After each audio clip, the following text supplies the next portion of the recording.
शिवपुर गांव की सुबह आमतौर पर पक्षियों के चहचहाने से होती थी।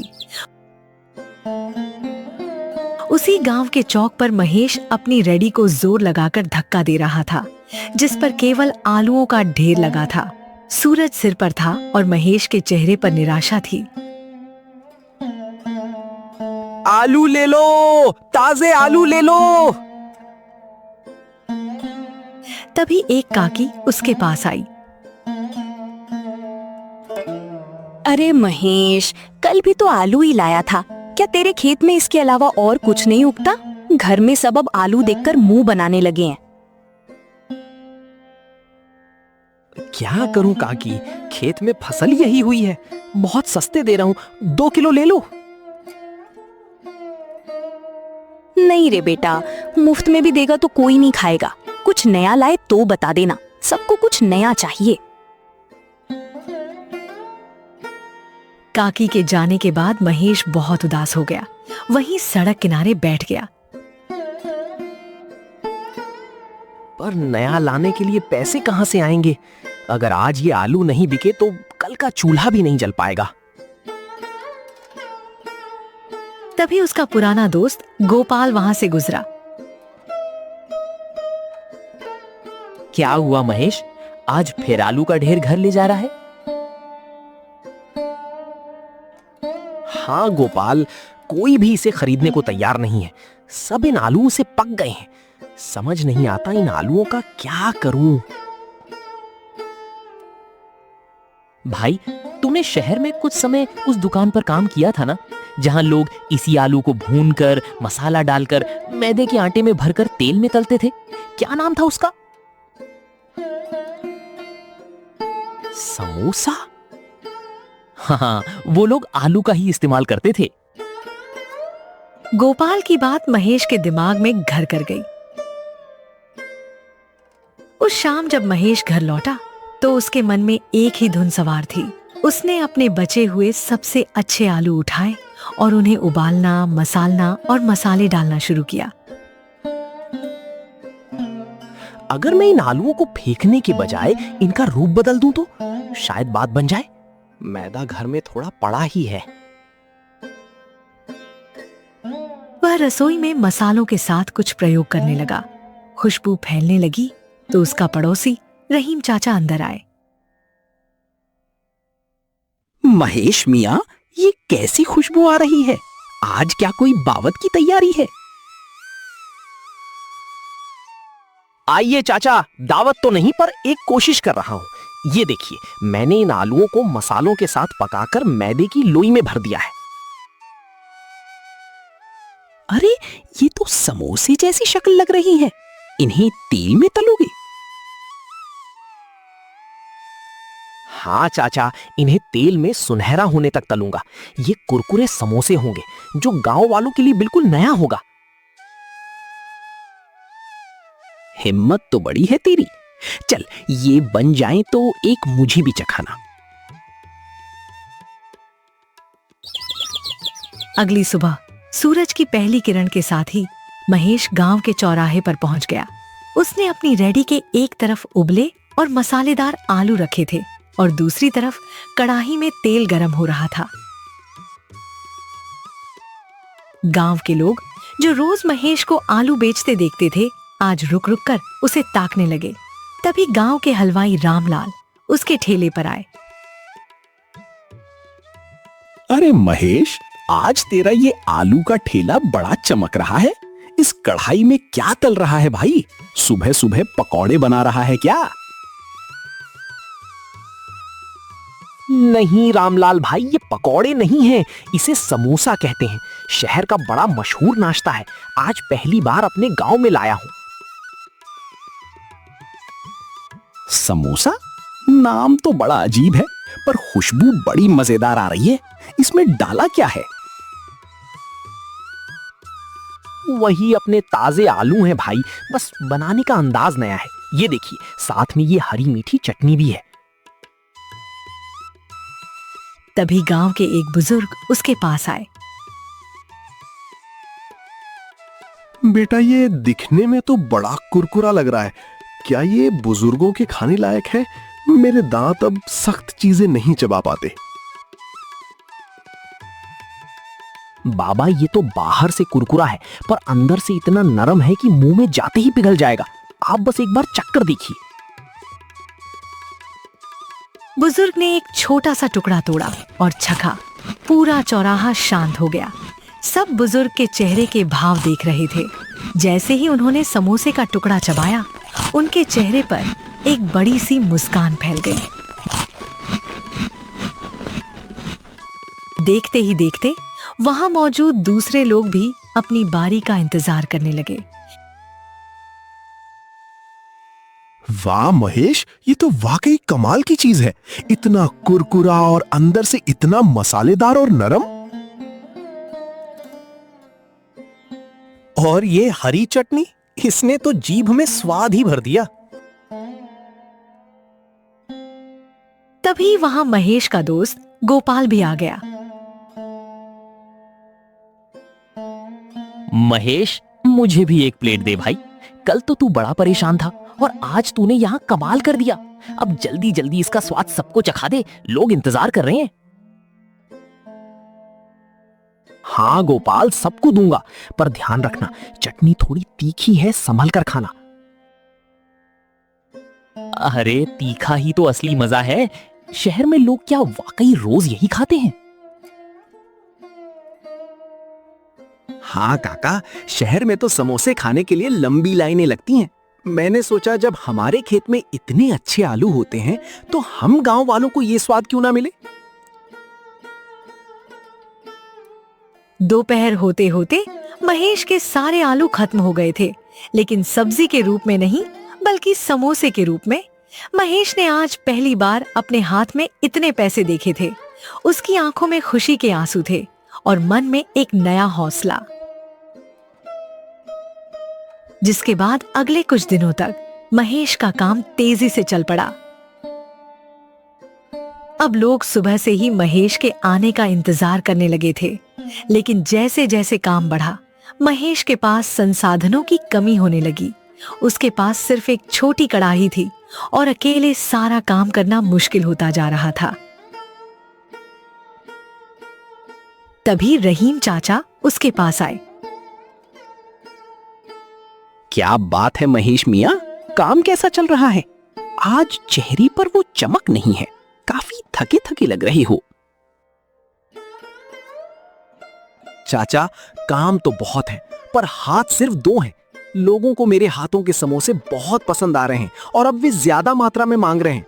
और मेरी कढ़ाई इतनी छोटी है कि एक बार में सिर्फ 5-6 समोसे ही तल पाते हैं। अरे ये तो बहुत अच्छी बात है। अगर बरकत हो रही है तो घबराता क्यों है? शहर जा और एक बड़ी कढ़ाई और एक बड़ा चूल्हा लेकर आ। और सुन, सारा काम अकेले क्यों करता है? किसी को साथ लगा ले, पैसे तो आ रही है ना। पर चाचा, क्या ये काम टिकेगा? कहीं लोग 4 दिन बाद ऊब गए तो मेरी सारी कमाई डूब जाएगी। मेहनत कभी नहीं डूबती बेटा। तूने साधारण से आलू को पहचान दिलाई है, अब खुद को एक बड़ा व्यापारी बनाने की सोच।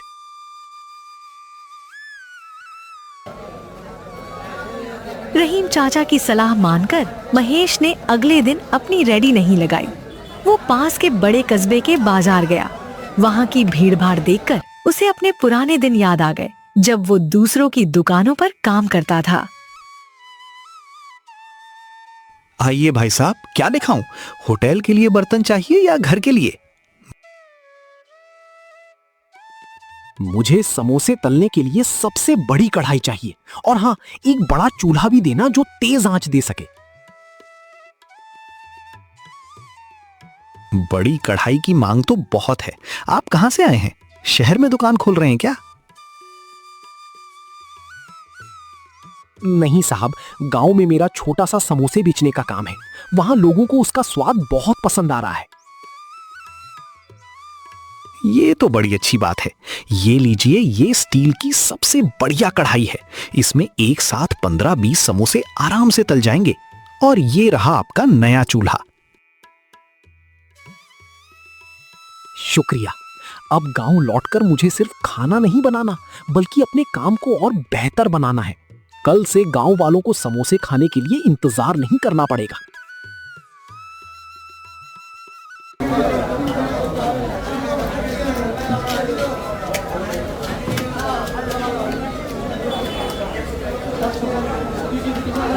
अगली सुबह जब महेश चौराहे पर पहुंचा तो उसकी रेडी का नजारा बदला हुआ था। एक बड़ी चमकती स्टील की कड़ाही और एक बड़ा चूल्हा चौराहे पर लोगों का ध्यान खींच रहा था। गांव वाले नए अजूबे को देखने के लिए जमा हो गए। वाह भाई महेश, ये क्या रॉकेट ले आया आज? ये तो बड़ा आलीशान लग रहा है। रॉकेट नहीं है गोपाल भाई, ये बड़ी कढ़ाई है। अब एक साथ कई समोसे तल पाएंगे और सबको गर्मा गर्म मिलेंगे।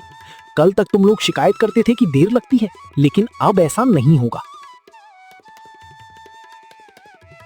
अरे भाई महेश, बर्तन तो बड़ा कर लिया, पर क्या स्वाद वही रहेगा? अक्सर काम बढ़ने पर लोग जायका भूल जाते हैं। रामलाल भाई, जायका तो मेरी मेहनत में है, बर्तन में नहीं। आप बस देखते जाइए। आज मैंने चटनी में एक खास चीज और मिलाई है, खेत का ताजा पुदीना। महेश, सुना है तूने कस्बे से कोई और सामान भी मंगवाया है? क्या अब मशीन से खाना बनाएगा? नहीं काका, मशीन नहीं, बस बड़े बर्तन हैं। मेहनत तो अभी भी इन हाथों की ही रहेगी, बस समय बचेगा ताकि मैं आप सबको अच्छे से खिला सकूं। उस दिन महेश की रेडी पर इतनी भीड़ थी कि गांव का मुख्य रास्ता जाम होने लगा। तभी गांव के पुरोहित जी अपनी गाड़ी से वहां रुके। महेश, ये क्या शोर मचा रखा है? पूरा गांव यहीं जमा हो गया है। प्रणाम पुरोहित जी, कुछ नया शुरू किया है। ये आलू के समोसे हैं, आप भी जरा चक्कर देखिए, फिर बताइएगा कि गांव में ये कैसा लग रहा है। पुरोहित जी ने जैसे ही एक निवाला खाया तो वे हैरान रह गए। वाकई, मैंने शहर में कई जगह के समोसे खाए हैं, पर तुम्हारी ये आलू की फिलिंग और ये देसी पुदीने वाली चटनी, इसका कोई जवाब नहीं। तुमने तो कमाल कर दिया।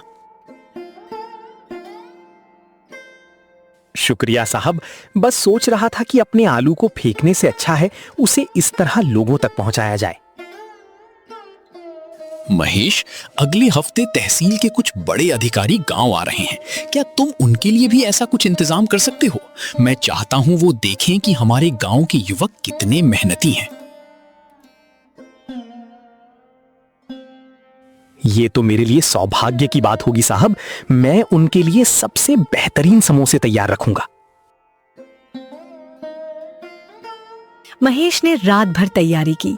अगले दिन दोपहर में तहसील के अधिकारी गांव की चौपाल पर पहुंचे। पुरोहित जी ने गर्व के साथ महेश की रेडी की ओर इशारा किया। महेश ने बड़ी सफाई से अधिकारियों के सामने गर्मा गर्म समोसे परोसे। पुरोहित जी, मैंने सुना था कि यहाँ का कोई युवक बहुत अच्छा काम कर रहा है। अरे ये तो वाकई लाजवाब है, इतना कुरकुरा और इतना शुद्ध स्वाद। हैरानी की बात तो ये है कि शुक्रिया साहब, ये सब मेरे खेत के आलू का कमाल है। मैंने इसमें कोई बनावटी मसाला नहीं डाला है। हैरानी की बात तो ये है कि गांव के माहौल में तुमने इतनी सफाई और हाइजीन का ध्यान रखा है। तुम्हारा ये तरीका वाकई काबिले तारीफ है। महेश, क्या तुम कभी शहर आकर अपना स्टॉल लगाना चाहोगे? साहब, शहर की चकाचौंध अपनी जगह है, पर जो सुकून इस गांव की हवा और अपनों के बीच काम करने में है वो कहीं नहीं। मैं यहीं रहकर अपने काम को बड़ा बनाना चाहता हूं। बहुत खूब, तुम्हारी ये सोच देखकर अच्छा लगा। हम तुम्हारी मदद करेंगे ताकि तुम एक छोटी सी पक्की दुकान खोल सको। अधिकारियों की मदद और अपनी मेहनत की कमाई से महेश ने गांव के मुख्य चौराहे पर एक छोटी सी पक्की दुकान किराए पर ले ली। अब उसे धूप और बारिश की चिंता नहीं थी। उसने अपनी दुकान का नाम रखा महेश के समोसे।